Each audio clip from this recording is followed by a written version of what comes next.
যে বৈঠকের জন্য যাওয়ার কথা ছিল প্রথম থেকেই আমরা বলেছিলাম যে দ্বিপাক্ষিক একটা মিনিটস নিয়ে একটা আলোচনা হবে।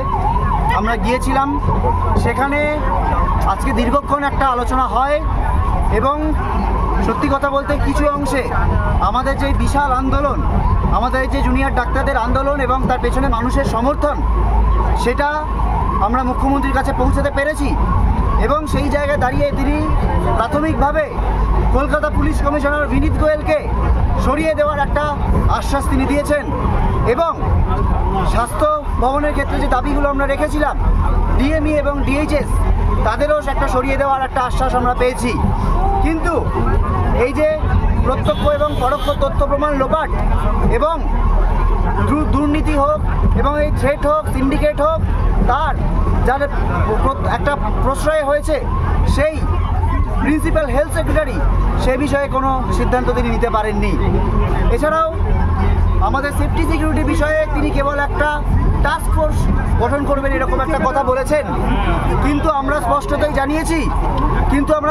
জানিয়েছি যে কেবলমাত্র একটা টাস্ক ফোর্স গঠন করে এই সমস্যার সমাধান নয়। কেননা সেফটি সিকিউরিটি সংক্রান্ত বিষয়ে আমরা যে জিনিস বলেছিলাম যে শুধুমাত্র বাইরের জিনিস নয়, বাইরের থেকে সিকিউরিটি নয়, যে ইন্টারনাল থ্রেট, এই যে সিন্ডিকেট রাজ, মাফিয়া রাজ, গুন্ডা চক্র, দুষ্ট চক্র, তাদেরকে একটাভাবে উপরে না ফেলতে পারলে তার জন্য প্রয়োজন একটাভাবে গণতান্ত্রিক পরিষদ তৈরি করা।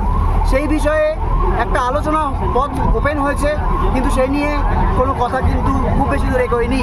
আমরা ফার্দার ডিসকাশনে পরে বুঝতে পারি এরকম একটা কথা হয়েছে।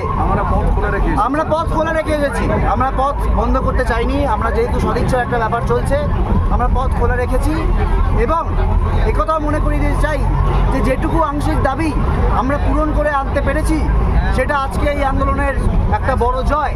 কিন্তু একথা মনে রাখতে হবে যে এইটুকুর জন্য আমাদের 38 দিন ধরে পথে থাকতে হয়েছে। আজকে আমরা স্বাস্থ্য ভবন সাফাই অভিযানে যে গিয়েছিলাম সেটাও আমরা সম্পূর্ণ করতে পারিনি।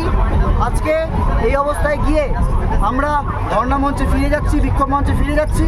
সেখানে গিয়ে সমস্ত কলেজের যে জুনিয়র ডাক্তার, যারা আন্দোলনরত জুনিয়র ডাক্তার এবং যারা সাধারণ মানুষ আমাদের পাশে রয়েছেন, তাদের সাথে একটা আলোচনা করে তারপর আমরা, এবং অবশ্যই আমাদের নজর থাকবে আগামীকালে সুপ্রিম কোর্টের শুনানির ওপর।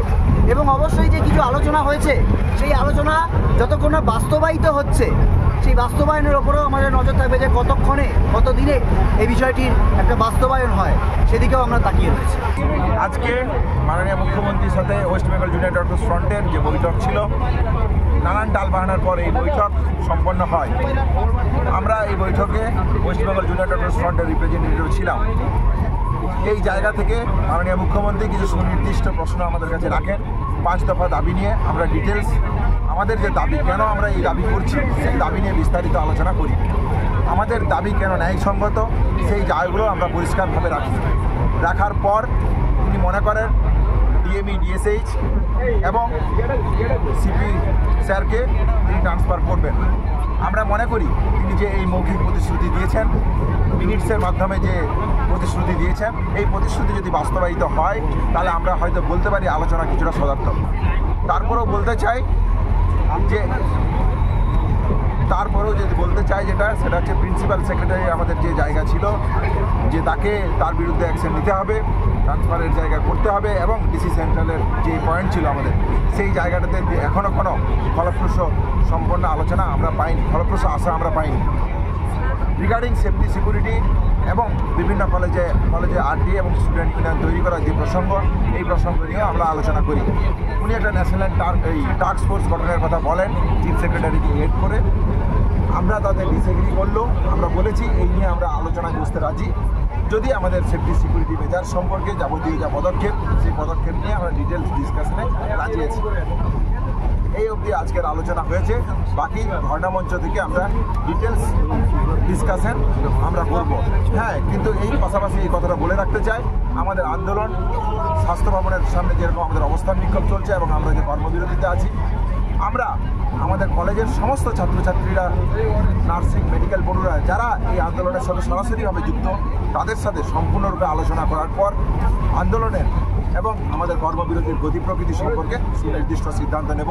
এটাও আমরা মাননীয় মুখ্যমন্ত্রীকে জানিয়েছি। আমাদের ভিডিও ভালো লাগলে লাইক এবং শেয়ার করুন। কমেন্ট সেকশনে গিয়ে জানান আপনাদের মতামত। আরও ভিডিও পেতে আমাদের চ্যানেল সাবস্ক্রাইব করুন এবং প্রতি মুহূর্তে খবরের আপডেট পেতে প্রেস করুন বেল আইকন।